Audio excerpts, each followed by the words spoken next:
Anyway, thank you for coming. This is our digital toolkit for success in the commercial ecosystem.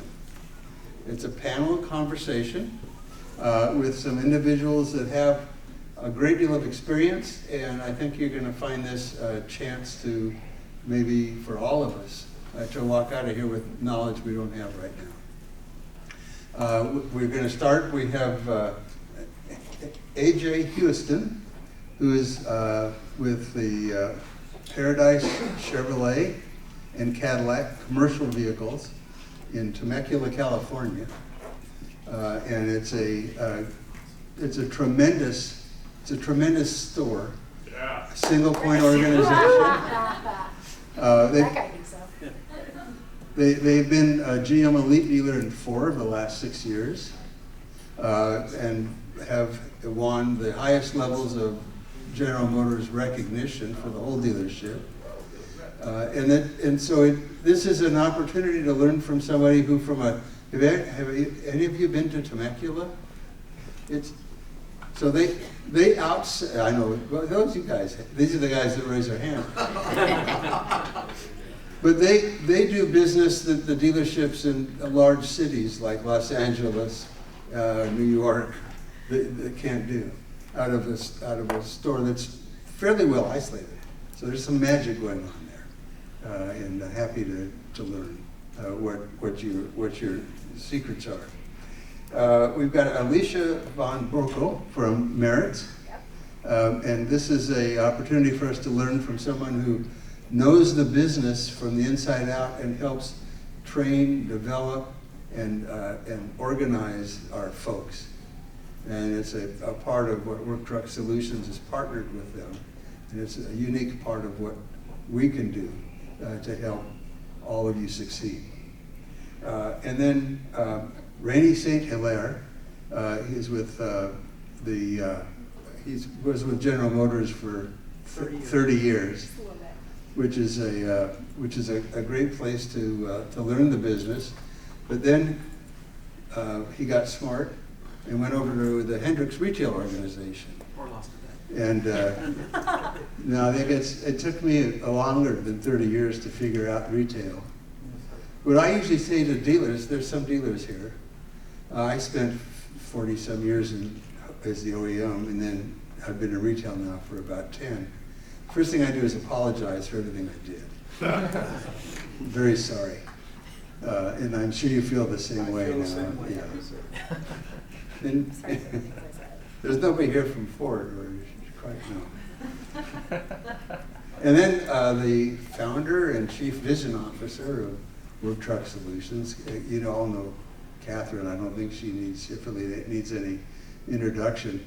It's really interesting because some people have asked me before, who really is the #1 person in the country that really understands the commercial vehicle business? Who's the real knowledgeable individual? And it happens to be a young woman from Chico, California. That's where. It isn't what you might think. And she's been doing this now since 2007, and was the beginning of Ford Pro magazine. The whole secret is to know, oops, that's right, I might as well test it. The whole secret is to know who knows what. Who knows what? Okay, well, she knows what. And the CEO of Work Truck Solutions, Aaron, is here with us as well, and Kevin, a number of folks here from Work Trucks. So the idea here is for us to talk about what's going on, but essentially understand how we can help you succeed, and that's the idea. So I've got some questions here. We'll go through and we'll go through the panel, and I hope you'll feel free to just chime in wherever you can. It's kind of an interesting time in our business because how many times have you entered a period where people talk about what the future outlook is? And what do they have in their eyes? The question marks. Nobody knows what's going to happen. This is not like a forecasting. This is what's going to happen. We got interest rates. What's going to happen with the economy? There's an election coming up. They're people shooting at each other. There are a lot of uncertainties that are going on right now in the world that gives us pause in developing our business strategies and also our customers. And the other thing that's occurred is that we've had a couple of years of pretty good times during the COVID period where the supply and demand curve was inverted. And we had a lot more demand than we had supply. Well, that's changing too. And we're going back to a different period where we can experience, I think, what will the new normal be? And nobody really understands that. So we've got a lot of uncertainty, we've got changes that are going on, we've got new technologies in our products, and of course we've got the introduction of a lot of new digital technology, which during COVID got a boost in terms of customers using digital tools to shop and to begin to purchase vehicles. And so there's a lot of change going on that is, and there's of course this whole element of the franchise system that we have and how we make it stronger. So I'm going to start out with this inverted demand curve. And what I'd like to know from all of you, during the COVID period and during the time when things were a little bit easier, what did we learn that we're going to take forward, and what are we going to leave behind? How are we going to be better and smarter based on what we've experienced versus what we're just looking at doing business as usual? What can we learn from what happened the last couple of years that's beneficial for us to use? And what are things that the habits or the processes that we need to stop and get rid of? AJ, how about from your standpoint? So before we start, is there any fleet management companies in the room? Raise your hand if you're a fleet management company. You guys missed the first answer. Yeah, you guys are all fleet management companies. And whether you realize it or not, you should be. And just raise your hand if you're a dealer or work at a dealership. Okay. How many of you guys sell to fleet management companies? Okay. And how upset do they get when, God forbid, you talk to one of their customers? And how easy is it for you to get upset at them when they steal one of yours away? It just doesn't happen, right? So we, as a dealership that we sell more vehicles to enterprise west of St. Louis for GM than almost any other dealership, it's a real delicate balance, and so it's a great opportunity for us to make sales, but then, it's something that we're kind of leaving on the table. And why are they so good?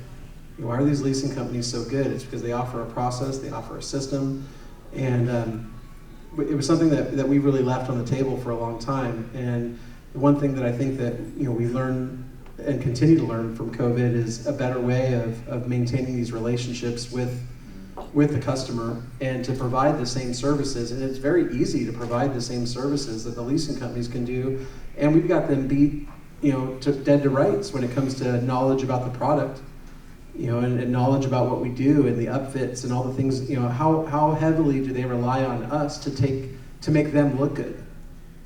They just say, hey, this customer's looking for a utility body with a roll top and a lift gate, and they just have a laundry list of all the stuff that they're just copying and pasting from an email, and then they're like, on your mark, get set, go, and then we scurry and do all the stuff for them.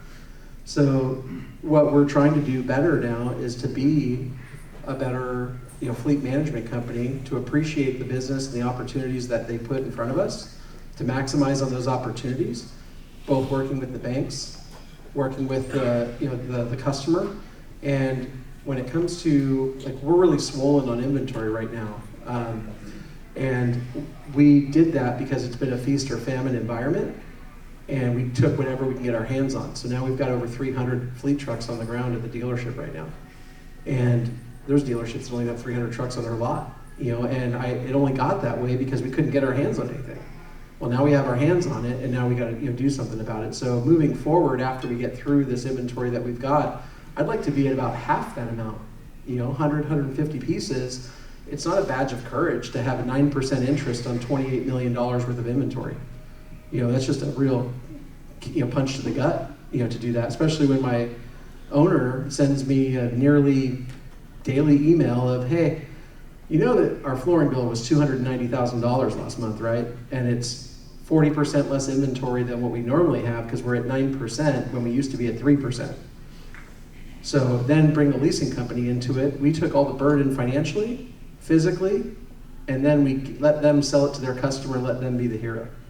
So we're trying to right-size our inventory, help customers right-size their fleet, and to rotate the stuff in their fleet.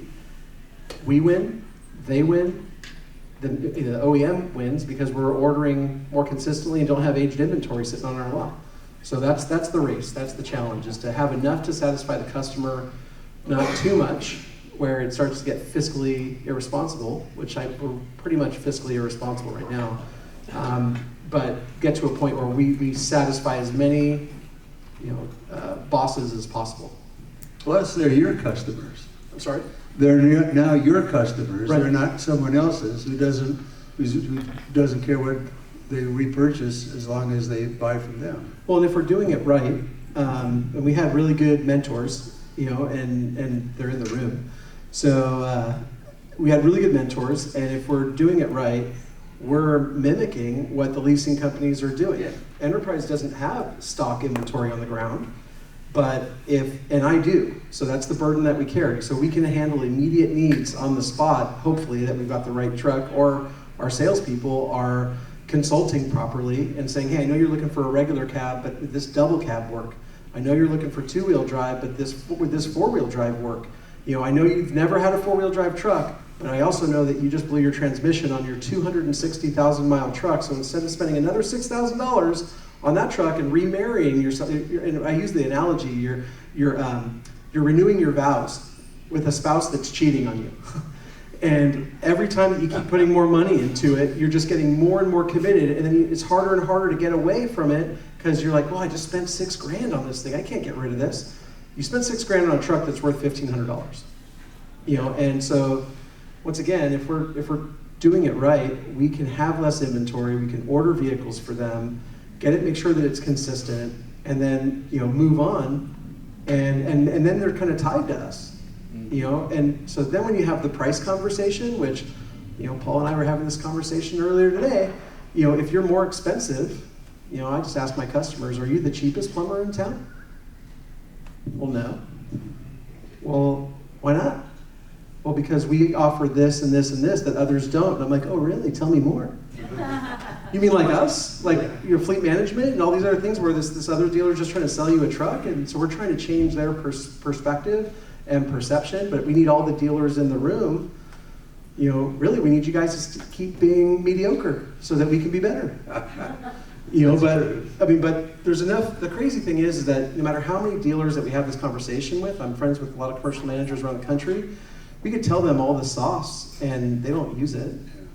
So just be different. Just go the extra step. Right. Jerry Maguire, fewer clients, more attention. That's great. It is. That's good answer, AJ. I think we're also big into fleet management. I want to add this to that. I think one thing that we should all consider as dealers is we're really good at the account executive side of it. We'll go out and find that business and we'll sell that customer, we'll close that customer. I think one thing that we, at least at Hendrick, are looking real closely at is the account management side. You can't, if you're going to play the role of a fleet management company, you can't just close that customer and say, okay, I'm going to let that deal sit for a while. There's a constant account management activities that need to follow up with that. So we're actually looking at restructuring some of our stores where we'll have the account executives, they're the hunters, they're the ones that go out and find the business, and we're going to hand them over to the account management side. So we're actually looking at that. We're big enough where we can do that. But even internally, I think even the smallest of stores, you can look at your talent and say, who's good at executive side and who's good at management side. To answer your question, I think the thing that we learned during COVID and even just before COVID is we had a huge over-reliance on fleet out of stock. And my answer is, to follow up with that, is that we're going to get back to that. This whole fleet management thing taught us one thing, that we want to get into the fleet ordering business. I think gone are the days where the retail and commercial teams are gonna play nice on that inventory. And I don't know about you, but I get tired of getting those calls from my commercial managers saying, I can't get that truck away from the retail side. You know, they're selling it to a guy that's gonna buy a truck and we won't see for 6 years. I'm trying to sell a truck to a guy that's gonna buy 10 more this year. And yet they're just selling it retail. You've all been in that situation. I think it would behoove us to stay the course on the fleet ordering side. At least on the GM side, we know they've opened up fleet ordering now. You know, I'm thinking Stellantis is coming along, and I don't know, we don't sell Ford, so I can't speak to Ford, but that's what my fear is that we're gonna go back to an over-reliance on fleet out of stock. That's really a good point. Alicia, on this transition that's occurring, what do the commercial departments have to do process-wise differently than they have been doing? So, I mean, as far as process is everything, right? Everything that you just said, if you want to be a fleet management company, the word that comes to mind at the dealership level is accountability, right? You have to hold your team accountable for doing the things that you expect them to do, as do you as well, right? All the dealers in the room, it's accountability. And that's where really process comes into mind. So if you want to talk about like all the COVID, you know, post-COVID selling, what habits are we going to leave behind? What are we going to take? It's our sales force can't be order takers anymore. The word that we threw out this morning in the meeting was being consultative, and that's it. That's where the process comes into play, right? Know what we say, when we say it, how many touch points. We can't reach out to a person one time and think that they're gonna buy the car one time. Like, it's not gonna work, right, guys? Not even two. It's not gonna work. Everybody here have a smartphone? Does nobody not have a smartphone? Warren's got an Android, so that's not a smart. Oh, I'm Android. I'm pro Android. Do we like to text on our smartphones? Everybody? No, nobody texts? Yeah, we all text on our smartphones, okay. Salespeople in the room, do we text our clients? We do. We do it all the time. Do we text our leads to try to get, I know you do, because you've been trained to do so. Good boy.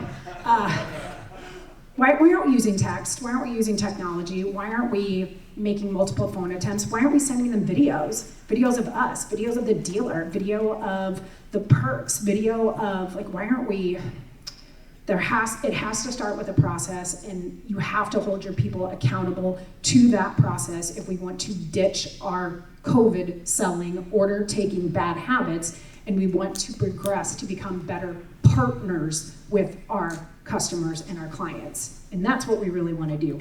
We want to be the fleet account manager, right? We want to do that, but we can't have, we were having a conversation earlier, you can't have one toe in the water. You're either in or you're out. And it has to start with a process.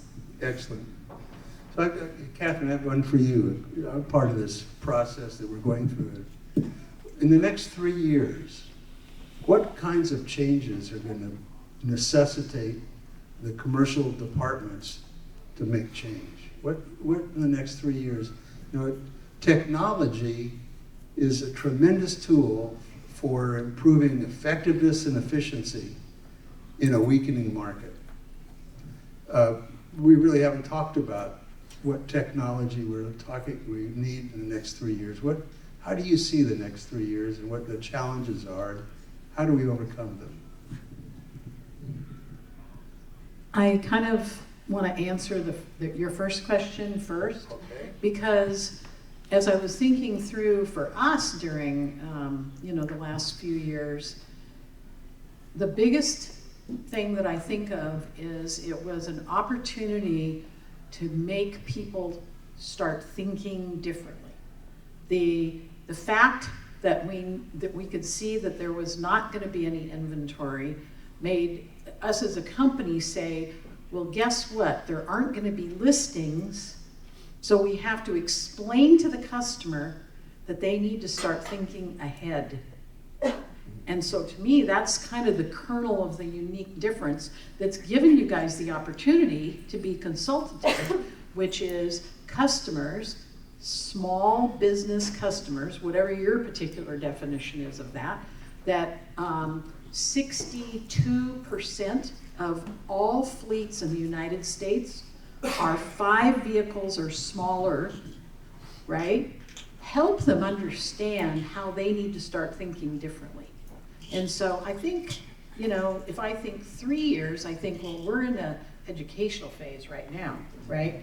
But you can't educate them if you don't have a way to help them then, right? You can't tell them this is the way to think if you don't have the ones that are, the dealers that are able then to deliver that. Mm-hmm. So obviously there's the kind of technology that is going to help dealers be better at being consultative, which is audits. It is assessments, it's training, it's visibility into OKRs, it's holding people accountable so that you can move the team into that, right? But that's gonna lead to more. It's gonna lead to how do we take technology to make the visibility for the customer better so that they can run their business better, right? So you get them started thinking about, I need to think ahead. I need to start thinking now, you know, and I love one of the things that AJ does is, you know, at some point, man, your cost of maintaining that vehicle is going to be more than if you just buy a new one and you're making a payment. Like, to me, that's brilliant. And like, how do we help make that visible to the customer?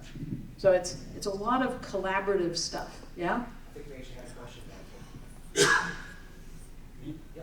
Oh, I just wanted to, while we're on this topic of dealers becoming fleet management companies, AJ and Rene, well, how are you finding, what do you see as the role for the OE factory? And what I'm thinking of is things like service contracts and that side of it.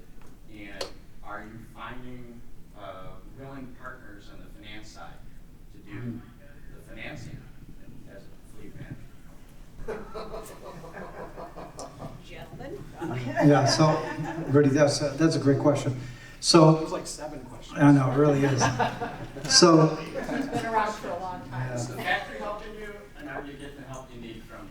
yeah, so speaking, one of the things that I'm leaning on GM heavily right now, I sit on the commercial advisory board, and I constantly reminding my friends at GM that, you know, I was part of a business elite culture for a long time, both in the dealership side and also at General Motors side.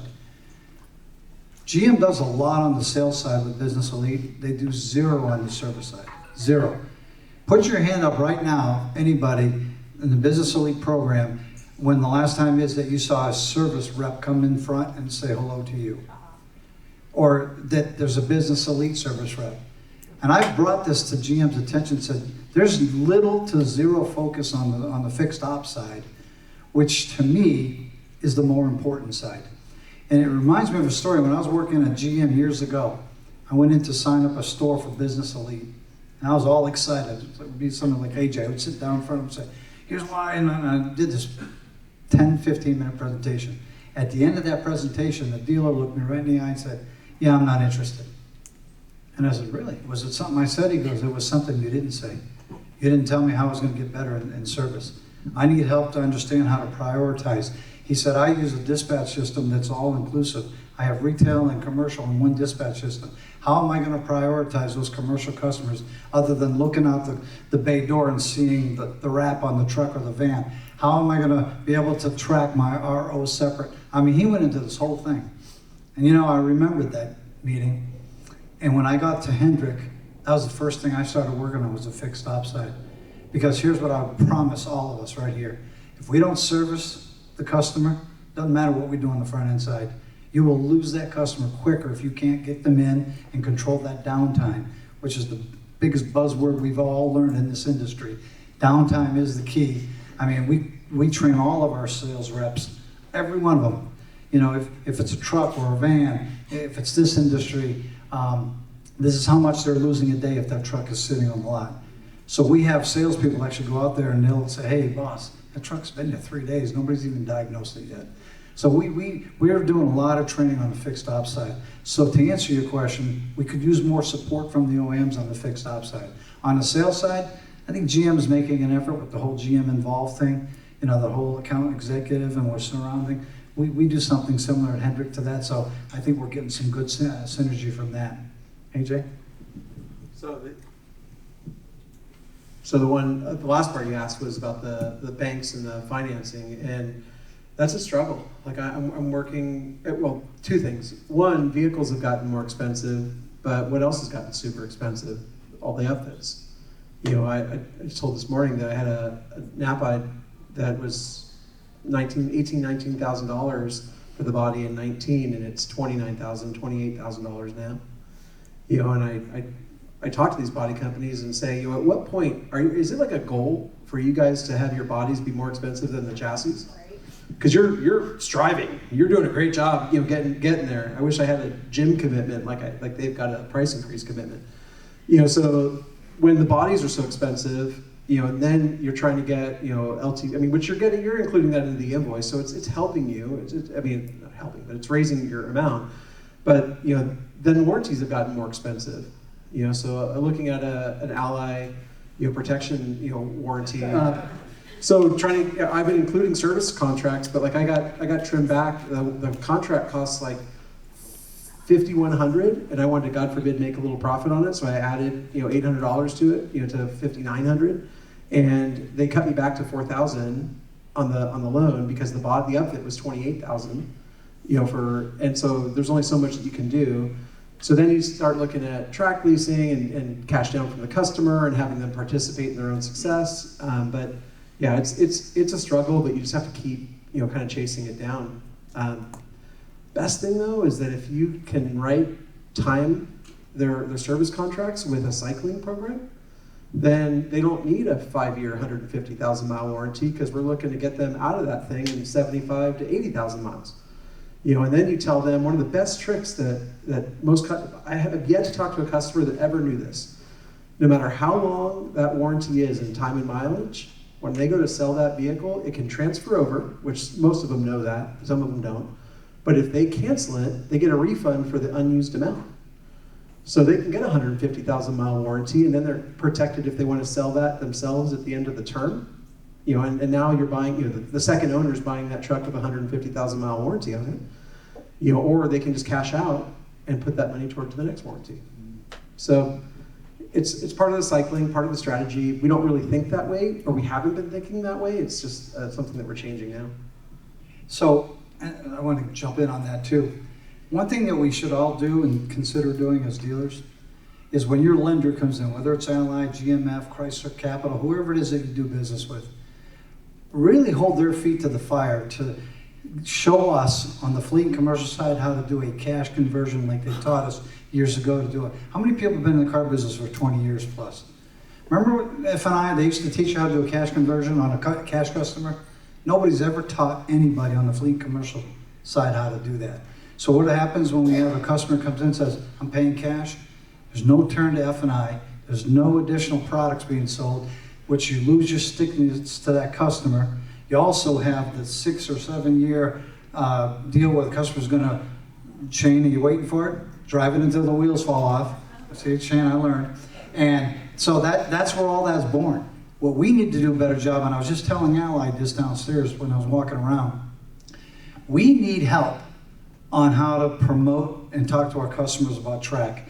And I've never worked in enterprise, but I promise you this, there's people in the room that have, and they're gonna tell me I'm right on this.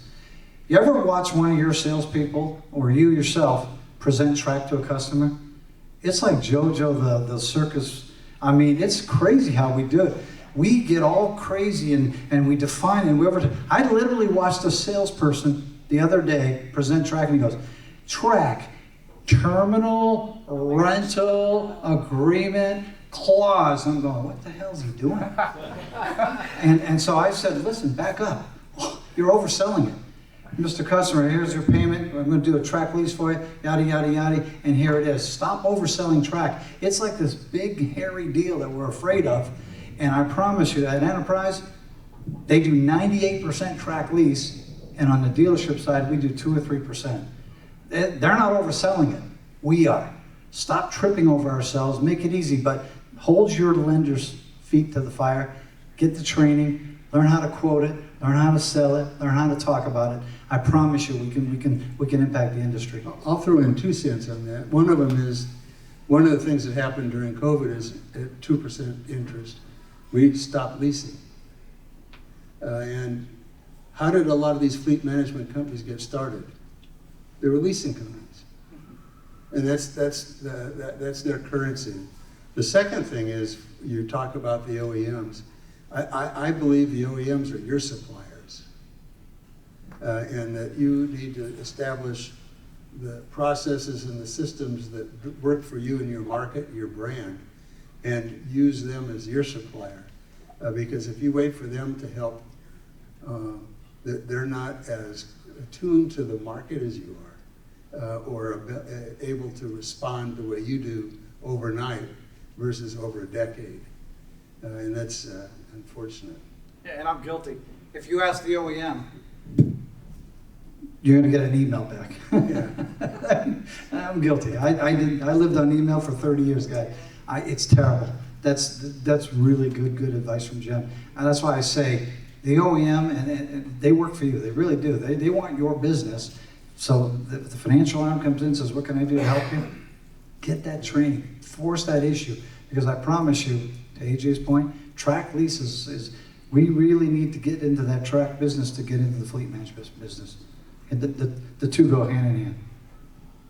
Okay, great. That's wonderful. Thank you. Anybody else, raise your hand. I have another subject to bring up, and this is really perfect. As we talk about a change in our business model to become fleet management, or really mobility is what it's the beginning of. It's going to morph into much more than just the vehicles. In terms of managing a lot more of their business. And maybe and at some point, it's going to include many of your customers are going to have airplane delivery, last mile delivery. There's this mobility element. And so as we talk about morphing into a fleet management or the mobility future, what changes do you need to make with your people? How do your people today fit that mold, or how do you see changes necessary to change, to organize in a different way, or different traits, or a different type of people that you're looking for? AJ, please. Well, this statement, cliche of you don't know what you don't know has been prevalent in COVID, because there was a lot of what we didn't know, and we didn't know what we didn't know. But I think that kind of ties into any transition in our companies that we sell to and hopefully manage. The more that we know, and the more that we know what their struggles are, the more likely we're able to offer solutions. And if someone has a friend in here that is always there for you, because they understand what you're going through. They understand what your struggles are, they know your life, you guys hang out, and whatever. That's your greatest asset, is someone that can be there for you, and then the gift that you give back is being there for them. And so the more that you embrace your customers, and you can't do it, like I had good mentors and bad mentors when I first started, and I kind of take away from that, like I'm here today because of and in spite of the people that molded me today. I saw people that did really kinky stuff, and I just didn't want to be part of that business, because you just have to remember so many different lies. It's tough, but if you remember that, you never have to remember the truth. Never have to remember the truth, because you just know it. And so because I was told to sell the earth in the beginning, and sell everyone I could talk to, I never really got a chance to build the close relationships, because I was always moving on to the next opportunity. And then I became an opportunist. Now, I looked at I've got 3,600 sold customers, in 20 years. And I think the numbers when I got it from GM was I think it was 21,000 vehicles I've sold. And that's great, but I could have been just as profitable selling half of that. I could have had much better work-life balance, you know, having those closer relationships with these customers. Not to say that it wouldn't be stressful, because you always get the last-minute call on a Friday afternoon. I needed the steak bed. I got a steak bed emergency right now. It's like, stop. I've got my kid's softball game I got to go to, you know? That's an emergency. But we can adapt and we can move into these other fields if we understand what their problems are. Their expertise and their experience and longevity in their business can just have a conversation with our expertise and experience in our business and kind of come together. And that's where Kathryn has really come as a conduit for a lot of these things, because she's been in the middle of all of these different conversations. And, you know, WorkTrick Solutions has really brought a lot of vendors, you know, to the table. And some have been great for us and some of them not. Some of them have been great for us. And some of them not, you know, and it just weren't good. Not that they weren't good vendors, it's just they weren't a good fit for what our needs were. But so she's doing dealer management. Yes. You know, she's managing us as a client, and here's what we ask for. And I always joke that, you know, like when I'm on one of their calls, that it's job security for Kevin and his team, because I'm going to give them 19 more things to do. Hey, is that lot movement thing done yet? I'm on it. Okay, appreciate that. The Patron's on the way. Alicia, why don't you tell us? I think it's a really great lead into the value you can provide. Yeah, so when we talk about people, you know, of course, we're on the business to move metal, right? We have to sell vehicles to make money, is the nature of it. But we're really in the business to build relationships with our customers, right? With our clients. We keep talking about COVID. What happened? You said something earlier and I giggled in my head. What happened during COVID? Like, I might have bought all my vehicles from AJ that I've ever bought before, but all of a sudden, like, COVID happens and supply chain happens and vehicles happens and I have a steak bed emergency and I need a truck. And if you tell me you just don't have one, guess what I have to go do? Cheat on you. I'm so sorry. So I might have to go cheat on you. And I don't want to cheat on you, but I do. And I might not just have to cheat on you. I might have to cheat on the brand that I drive. And what happens if I accidentally cheated on you with not just the brand that I drive, and that other dealership blew my mind. Right. Maybe they treated me differently. Maybe it was something special. Maybe it was like, oh my gosh, why hasn't my current dealer been doing this for me this entire time? I had no idea the grass was so green over there. So now you didn't just lose a one-time customer over a one-time deal because I didn't have it in stock. They're going, see ya. Our people have to be our biggest assets. They can only be our biggest assets if we train them to do so. If you want Ryan to be successful and you say, Ryan, here's the keys to the kingdom, buddy. All you gotta do is sell X amount, and to sell X amount, you have to talk to X amount of people, and to do this, the whole world's gonna go around. Got it, Ryan? Got it, awesome. But that's it. And if Ryan's not successful, whose fault is it? Is it because we didn't give him it's not Ryan's fault. It's not your fault, It's Ryan. Jeffrey's fault. It is Jeffrey's fault, that is true. That is a true statement, it is Jeffrey's fault. If we don't really like carve the path for these guys and say, okay, here's the way to be successful, right? Here's how we do it. We wanna do this, we wanna build relationships. In order to build relationships, we have to have conversations about these things. During the dealer I was at not too long ago, they had big staff, and I asked six different salespeople separately, not all in the one group. And I said, how many times do you guys reach out to your customer from the day you swap keys until like 12 months later, let's just say? And I got 6 different answers from every single one of them. Yeah. And I said, and when you're reaching out to them, what are you talking about? Oh, Sally graduated high school. Isn't that amazing? Great. Yeah, how's that check doing? Oh, get back. 0 value to the customer. Not that we shouldn't be having those conversations, but we have to train our people. We have to train our staff. We have to train the most important resource that we already have. It's our folks, right? But there has to be a plan for that. We can't just say, go get them, Tiger. Yeah, and are they using digital tools or are they using technology? I'd like to get Kathryn to answer that in terms of the digital tools and technology that's going to be necessary. Because the workforce has to be more oriented and more acceptance into that kind of tool. We haven't had it before. I mean, it used to be we did Foursquare on a piece of paper. And so how do you see the process changing and the need for digital and technology tools? So technology has been my adult life, which means we're not going to talk about what the first computers looked like.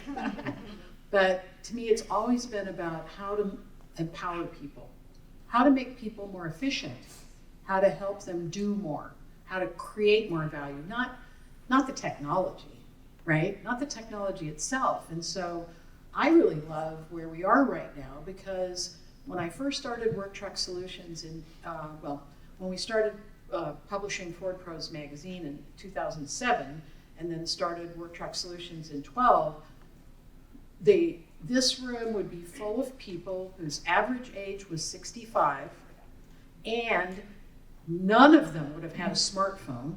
Really young people. Until their grandkids made them get one so that they could learn to email. Yeah. And maybe text, right? So to me, it's like fast forward now, and that's not true anymore. And that's one of the things that happened during COVID, is that all of a sudden we're all home, and how are you going to get work done? It became a necessity, and you guys have probably heard the phrase, change is what happens when the pain of staying the same is greater than the pain of change. And that's what's happened. And so I'm excited because the whole reason to start Work Truck was I saw the end user as someone who was an honorable, hardworking person who had no technology helping them in any way, shape, or form to run their business in an efficient way with vehicles, right? That was a transaction, not a relationship. Well, and how would they do it? Sort of like drive around and try to talk to people about what might exist. You couldn't search online for vehicles because you didn't know what they were. There was no tech, you had the VIN, and that was it. And so for me, it's exciting because I do think we're at a place now where the attitude is correct now. The people over the last couple of years have realized that they have to start thinking differently to plan ahead. Now it's a matter of yay, we have technology that we're going to be able to build into it to make it more efficient. Not to change the human to human part of it. That's what B2B is all about. That's why I love B2B. It's different than B2C. B2C is all about, I don't know, what color is it and does somebody else have it that, I'm trying to emulate, right? This is about how much money am I going to lose every day that I don't have a vehicle? What am I going to get to go to my kid's soccer game, right? Because everything's working okay. Yeah. So anyway. From a standpoint of the use of technology, do you find it hard to introduce? Is it hard for you to get the technology approved by those that control the expenditures in the dealership? And then how do you introduce it into your workforce? No, I don't think it's a matter of having to sell the technology. It's selling the value of that technology. If we don't have this or we don't have that, what's it gonna, what are we not gonna be able to do or accomplish? I'll give you one for instance. We were buying, at Hendrick, we were buying pulp data. For those of you who have ever used it, it's very expensive. And so dealers were getting the lists and they were static, and we'd be making cold calls, and at the end of 4, 5, 6 months later, everything's changed, and we were getting a lot of non-value out of that. So the dealers, or at least the GMs, they decided they weren't going to buy that anymore. So we rolled to our next phase of technology. We're using Zoom Info now. And Zoom Info is user license, it's online, it's now. So if I go on to Zoom Info today, I know who the CEO is, I know, and by the way, if you're gonna do Zoom Info, there's a bunch of things you can do with it, but we put some intent to purchase terms in there. So we look for anybody who's looking at telematics, fleet management. If they're looking, you get that hot button on the Zoom Info, it'll tell you they're in the market. So then, it just simplifies and narrows down your search. So when I showed that technology to the GMs, they laid right down for us. So yeah, we see the value in that. So it's always about having value. I think Kathryn said that earlier. Years ago, I learned this, but when value is greater than price even by one penny, somebody's going to buy it every time. You just got to make sure that they see that value. Another thing that I think, and just applying it toward the customer, one thing that I think we as dealers are starting to do a better job of, and if you're not doing this, start doing it today. If you are doing it, keep doing it, but selling telematics to your customers. That is so critical, and here's why. It's great for the customer because I'll tell you what, if you Google this, here's a homework assignment for everybody. Google this later today. Look at cost of ownership and look at two things, tires and look at idling. If you know what those two numbers are, I will tell you straight up, you can sell any customer. Because here's what I'm going to tell you. There are customers that will take a truck or a van on the job site, they'll let it idle for 3 or 4 hours sitting in front of the job site. Some of them come in the morning, start the van, go back into the shop and have a donut or 2 or 3, a cup of coffee, visiting with their buddies, and we've actually found using technology, OVI is what we use, where customers are actually saying, wow, they let that truck idle for 3 hours in front of the shop. And then you do the expense on that and how much money. When you can start using data to sell your customer, you own them. I'm telling you, they will never, you talk about that relationship that AJ talked about earlier, it's always about value. I'll close by saying this to you. Years ago, General Motors, we went into the whole MAM structure. Market area, I don't even remember what the last M stood for, but we decided we were going to converge on all you dealers at one big group. We had sales, service, parts, and I mean, finance, all of us. We all came in, sat down in the conference room, and we all had our turn to present. Of all those people that I listened to, who do you think the dealer listened to more than anybody else? Anybody want to guess? And we were always, I was stunned by this. Parts. I'm going to tell you why. Our parts people at GM were the only group that were taught how to use a financial statement. So they weren't PowerPointing them to death like I was doing. They opened up the financial statement. I'll never forget the first meeting. They said, hey, somebody's stealing parts from you. And right away the dealer goes, how do you know that? He goes, let me show you. We may have will not been in the room. Another time we were in another, parts guy goes, hey, you got parts going out the back door. And this was my favorite moment. Financial statement, he goes, yeah, I was looking at your financial statements. He goes, hey, where are you hiding the boat? Yeah. And the dealer goes, how do you know that? He said, right there. So my point is, if you can understand value to your customer to that degree, for your customers, like AJ said, you will own that customer, I promise you. Data is the way to get there. You got to get that OVI data, any data that you can get for your customer, their data, show them where they're losing money, show them how they can turn all that into a profit center. You'll do well. Just on that, Alicia, we'll come to you in a second, but on that point, the business is this business going to mobility or a fleet management. The game changes. It's no longer how many vehicles you sell and what the gross profit per vehicle is. The game is how many dollars per mile driven by the fleet of vehicles you've sold are you going to make? And that number is about 15 times bigger than the number when you look at just by selling one at a time. Real quickly back with technology and data and all that is we should have it, guys. Like if you've got anybody that's literally following up with your customers with the old Rolodex and file folder system, and I have some dealers as of just recently that are doing that, like, oh my gosh, we have to go past that, guys. Get the technologies, have all the latest and greatest stuff, because that's great, right? Your technology and your data is only as good as your person at your dealership that is trained to use it and use it appropriately and use it effectively and efficiently to do their job. That's great. So what I liken the auto industry, especially the dealership ecosystem, to the military. And typically, you're not going to have someone who's a private who's been in the military for 20 years. They're going to be moving up the ranks, so they're going to be gone. Whether they do something wrong or they're just not performing. So unfortunately, the people that are in the highest ranking positions at dealers are usually people that have just been there a long time. unless it's the owner's son that, you know, is working through nepotism. You know, right. But the thing is that unfortunately also the people that are at the highest levels making decisions for the dealership are the ones that are most obstinate and most apprehensive for change for two reasons. One, because they're uncomfortable, and two, because it costs money. And if they're uncomfortable, then they're really not interested in spending money because, I mean, who wants to spend money for something that they don't feel comfortable about? So one thing and Ken Taylor, for those of you that, I mean, if you're in fleet sales, everyone knows who Ken Taylor is.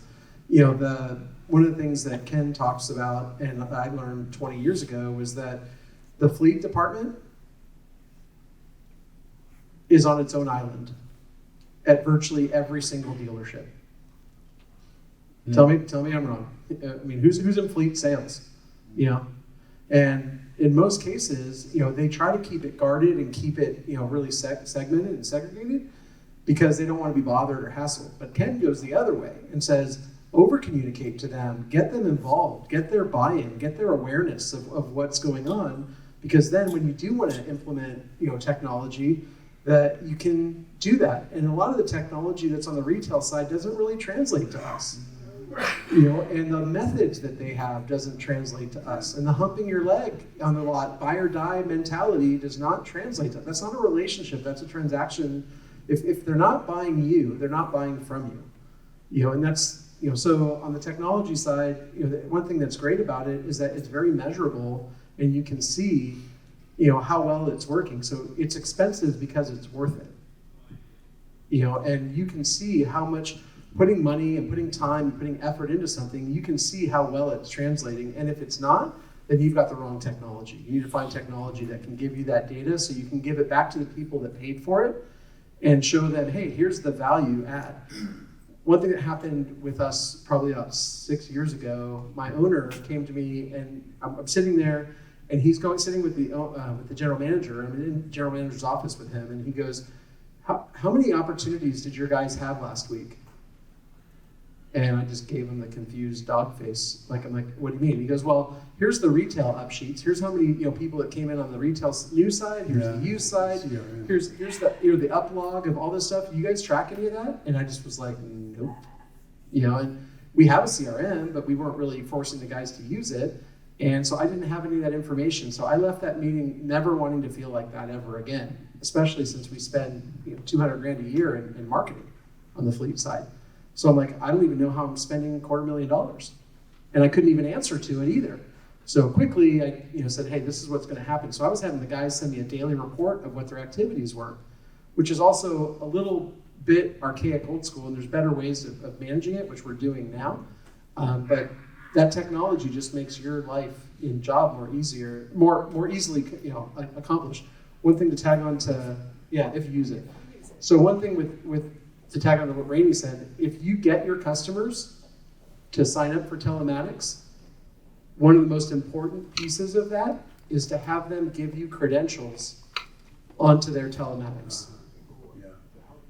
How awesome would it be if you had a fleet of 50 vehicles, 40 vehicles, 10 vehicles, and you could see all the stuff that they could see? You know their mileage, you know all the alerts, you see everything, and you see the stuff that the owner might not even be paying attention to. Now their fleet consultant could contact them and say, hey, Bill, I don't know if you realize this, but these guys are driving their trucks like Grand Theft Auto. And like I just looked at OVI this morning on a fleet. It was a 2023 Colorado with 9,000 miles that had 2,200 engine hours already. Wow. With 9,000 miles because it was sitting there idling. Yeah. And I have a pool contractor in Vegas that we were talking to the business owner, and he's like, man, our fuel costs went up $10,000 a month. And so we looked at OVI and we saw he had 3 drivers that the trucks were on for 8 hours a day, and they drove less than 50 miles a day. Yeah. So they were idling for 9 hours. Air They were on for 9 hours, they were driving for 1 out of 9 hours a day, which is crazy. What does your team do with that information? Like, what would you do with that? Well, you contact the customer and say, hey, look, and the thing that's awesome about these telematics companies is like I could show that, so this was back when fuel was at like $6 a gallon when I was having this conversation with Aaron. And so $6 a gallon, and I said, hey, do you guys like paying $18 a gallon for your fuel? And he goes, $18 a gallon? He goes, where are we getting for that? And I go, well, okay, it's just some math.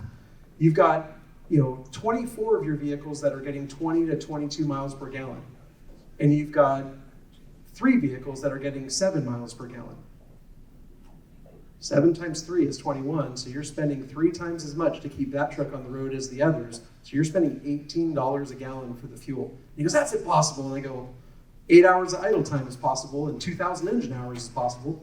And so they had a quick conversation, and that got nipped in the bud immediately. That's part of being consultative. Right. That's part of being consultative. That's Right. part of having that relationship instead of just being transactional. And you don't have time, you don't have time to do that if your book of business, if you're actively working 100 clients. If you're working 20, 30 clients that have 20 to 30 vehicles apiece, that's a manageable book of business. And you can have a manageable conversation, and 2/3 of their fleet needs to be replaced. That doesn't even count for additional vehicles. So if you have 20 customers with 20 vehicles, that's 400. If 70% of them need to be replaced, that's 280 vehicles that you need to work through. And then God forbid they want to add one. That's just replacement. But if you're That's not great. following up with your sold customer, Then you don't know. then you don't know. I have we're sort of at the end of the advertised time, but as you can see, we have some real expertise here. Is anybody in the audience, any questions or suggestions, thoughts, or anybody want to say something?